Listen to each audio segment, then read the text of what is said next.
पर उनको युद्ध की विस्तृत जानकारी नहीं मिल पाती थी। इसलिए हमने इस संग्रहालय की स्थापना की है। उस संग्रहालय की स्थापना का मुख्य उद्देश्य ये है युद्ध की जानकारी के साथ साथ महाराणा प्रताप के जीवन में जो घटनाएं घटी है उनको विस्तृत रूप से आने वाले पर्यटकों को दिखा सकें और यहाँ पर आने वाले पर्यटक देशभक्ति की प्रेरणा लेके जाए और हमारे देश को गौरव को आगे बढ़ाए।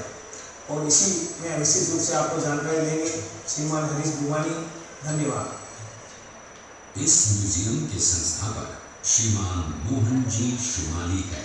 उन्होंने वरिष्ठ अध्यापक की नौकरी से स्वेच्छा सेवानिवृत्ति लेकर अपनी पैतृक भूमि पर इस संग्रहालय का निर्माण करवाया और मुख्य सहयोगी उनकी पत्नी श्रीमती विमला देवी शुमाली इनके साथ कंधे से कंधा मिलाकर चली। इस सपने को साकार करने के लिए उन्होंने अपना सब कुछ न्योछावर कर दिया। 18 जून 1576 ईस्वी को हल्दी घाटी का घमासान युद्ध हुआ था। ये युद्ध केवल एक दिन का था जो मेवाड़ के राजा महाराणा प्रताप एवं मुगल अकबर की सेना के मध्य हुआ था। इस युद्ध में अकबर स्वयं नहीं आए थे। उन्होंने आमेर जयपुर के राजा मानसिंह को अपना सेनापति बनाकर भेजा था। हल्दी घाटी का युद्ध 5 किलोमीटर लंबे और 200 मीटर चौड़े क्षेत्र में हुआ। आप लोग सभी संग्रहालय में खड़े हैं। संग्रहालय से 200 मीटर की दूरी पर चेतक की समाधि है, जहां पर महाराणा प्रताप के स्वामी भक्त घोड़े चेतक को दफनाया गया था। यहाँ से 2 किलोमीटर की दूरी पर हल्दी घाटी दर्रा है। इस दर्रे की विशेषता है कि यहाँ की प्राकृतिक मिट्टी व पत्थरों का रंग हल्दी जैसे पीले रंग का है। इस दर्रे के चारों तरफ महाराणा प्रताप की भील आदिवासी सेना राणा कुंजा के नेतृत्व में तैनात थी। ये सेना तीर भाले पत्थर चलाने में कुशल थी। यहाँ से 1 किलोमीटर की दूरी पर शाही बाग है, जिसमें मुगल सेना का पड़ाव था। मुगल सेना 18 जून 1576 ईस्वी को प्रातः सूर्योदय के साथ मेवाड़ की राजधानी गोगुंदा की तरफ आगे बढ़ने लगी तो उन पर महाराणा प्रताप की सेनाओं ने आक्रमण किया और उनसे गुरिल्ला पद्धति से युद्ध किया। ये आक्रमण इतना तेज था कि जिससे मुगल सेना में भगदड़ मच गई। महाराणा प्रताप की सेनाओं ने मुगल सेना को यहाँ से 3 किलोमीटर दूर पीछे समतल क्षेत्र में, जहाँ भी खमनोर गांव है, वहां तक खदेड़ दिया। इसी खमनोर गांव के पास बनास नदी के पास समतल मैदान में 7 घंटे का भयानक युद्ध हुआ। इस युद्ध में दोनों पक्षों से कुल 18,000 सैनिक मारे गए। जब ये युद्ध समाप्त हुआ तो वहां पर मानसूनी बरसात हुई और वहां पर कटी हुई लाशें और खून ने पानी में मिलकर एक तराई का रूप ले लिया। इतिहासकारों ने इस तराई को रक्त तराई का नाम दिया। इस युद्ध में ग्वालियर का एक पूरा राज परिवार, जिसमें राजा रामशाह तंवर और उनके दोनों पुत्र थे, शहीद हो गया। यहीं पर एक बगीचा बनाया हुआ है और जो इस युद्ध में शहीद हुए थे उनके स्मारक इसी बाग में बने हुए हैं। इस लड़ाई की विस्तृत जानकारी आपको एक फिल्म के द्वारा दी जाएगी। आप जब इस कक्ष में सब कुछ देख चुके होंगे तब ये फिल्म और लाइव व साउंड शो शुरू होंगे। तब तक के लिए धन्यवाद।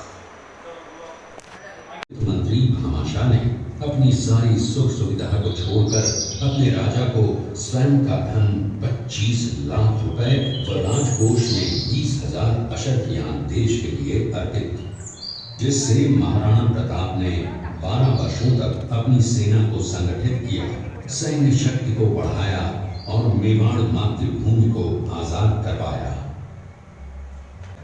इस किले का निर्माण महाराणा कुंभा ने करवाया था। इस किले के अंदर 9 मई 1540 ईस्वी में महाराणा प्रताप का जन्म हुआ था।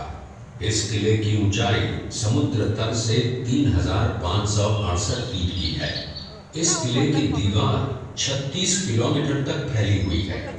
इस दीवार का नाम ग्रेट वॉल ऑफ चाइना के बाद द्वितीय पायदान पर दर्ज है। इस किले के अंदर 360 प्राचीन मंदिर हैं।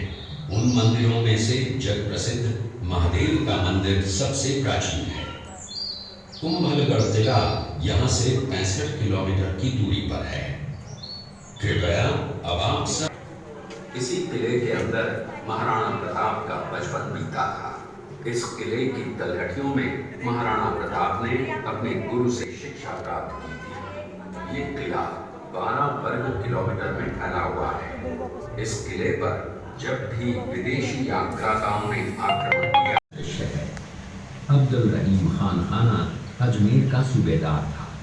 जब वो शेरपुर पहुंचा तब इसका पता कुंवर अमर सिंह को चला, जो महाराणा प्रताप के पुत्र थे। अमर सिंह ने शेरपुर छावनी पर अचानक आक्रमण कर दिया। उस आक्रमण में मुगल सेना में भगदड़ मच गई। मुगल सेना को अपनी छावनियों को छोड़कर भागना पड़ा। छावनियों के अंदर से लूटा हुआ माल व अब्दुल रहीम खान खाना, जिसकी उसी समय रानी फूलकुमारी ने 7,000 वीरांगनाओं के साथ जबर किया। फिर भी अकबर का मन नहीं भरा और अंत में हजारों आम लोगों का कत्लेआम करवाकर मौत के घाट उतारा गया। उसी किले के अंदर की ये घटना है। मेवाड़ की एक ऐसी मां थी जिसने अपने पुत्र का बलिदान देकर राजवंश की रक्षा की थी। उस मां का नाम पन्नाधाय था। पन्नाधाय जाति से गुर्जर थी। वो एक राजकुमार की धाई मां थी। दूसरी तरफ हाथ में तलवार लिए खड़ा ये बनवीर सिंह एक दासी पुत्र है। ये कुंवर उदय सिंह की हत्या करके मेवाड़ की राजगद्दी प्राप्त करना चाहता था। एक रात्रि बनवीर सिंह को मौका मिला। वो राजकुमार उदय सिंह के बड़े भाई विक्रमादित्य सिंह की हत्या करके राजमहल की तरफ आगे बढ़ा। इसकी सूचना पन्नाधाय को लग गई। कुछ समय तक पन्नाधाय चिंतित हुई। तभी पन्नाधाय ने अपने पुत्र चंदन को राजसी कपड़े पहनाकर पलंग पर सुला दिया और उदय सिंह को एक टोकरी के अंदर छिपाकर पत्तों से ढक के महल के बाहर निकालकर गुप्त रास्ते से कुंभलगढ़ भेज दिया। बनवीर सिंह जब तलवार लेकर राजकक्ष में आया तो उसने पन्नाधाय से कड़क आवाज में उदय सिंह के लिए पूछा, तो पन्नाधाय ने चंदन की तरफ इशारा किया। बनवीर ने चंदन को उदय सिंह समझकर चंदन की हत्या कर दी और ये समझने लगा कि मैंने राजकुंवर उदय सिंह को मार दिया। वही राजकुंवर बड़े होकर राजा बने और अपने नाम का उदयपुर नगर बसाया, जो यहाँ से 40 किलोमीटर दूर है। और उन्हीं के पुत्र महाराणा प्रताप हुए, जिन्होंने हल्दी घाटी का युद्ध लड़ा और आज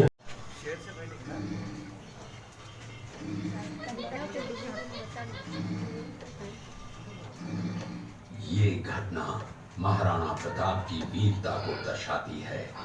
एक समय नरभक्षी बाघ का आतंक छाया हुआ था।